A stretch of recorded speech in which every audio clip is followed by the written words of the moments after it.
Uncle George called me one day, always humorous and rezzed out, wanting to talk about the weather at home, family, and other things, just regular chit-chat. Then he told me he had cancer that was destroying his body. It was skin cancer or melanoma. He acted like he was not scared, like it was not a big deal. In fact, he made jokes about the cancer and tried to brush my worries away. I cried after I hung up. That day is seared in my memory. My Uncle George was the youngest of my father's siblings. His mother died in childbirth when he was 3 years old. At the time, my father was only 6 years old. Their grandparents raised them in a traditional way, strong in culture and language. My dad told me stories about their childhood and how Uncle George would follow him around every day. When they were younger, my uncle would hook his finger into my dad's belt loop and follow him everywhere. They were always so close when they were growing up. They were like two wild horses running free, protecting one another. They were from a family of cowboys and horse people and followed the rodeo trail.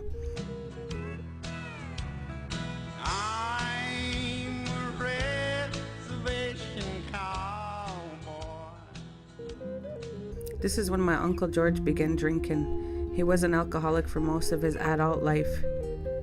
He was always funny and full of humor and joked a lot. I remember him always being intoxicated. It was severe to the point where we could not give him cologne or aftershave for Christmas because he would drink them. He went to alcohol treatment several times but never completed and went back to the streets again and again. One day, Uncle George announced that he wanted to go back to college. He quit drinking on his own and earned 2 degrees.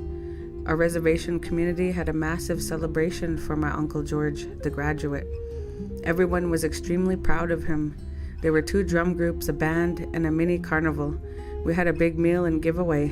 This was one of the happiest days of my life. Afterwards, he settled into a comfortable life and made some good memories.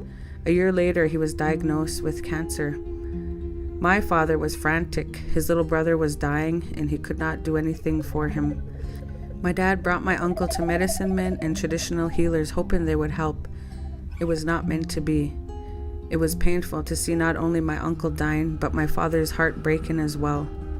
In his final days, my uncle would try to leave with my father each time he visited him. It was reminiscent of when they were young boys when he would hook into my father's belt loop. My uncle died April 29th of 2003. My uncle would tell people to live life to the fullest. Do what you've always wanted to do and do it now.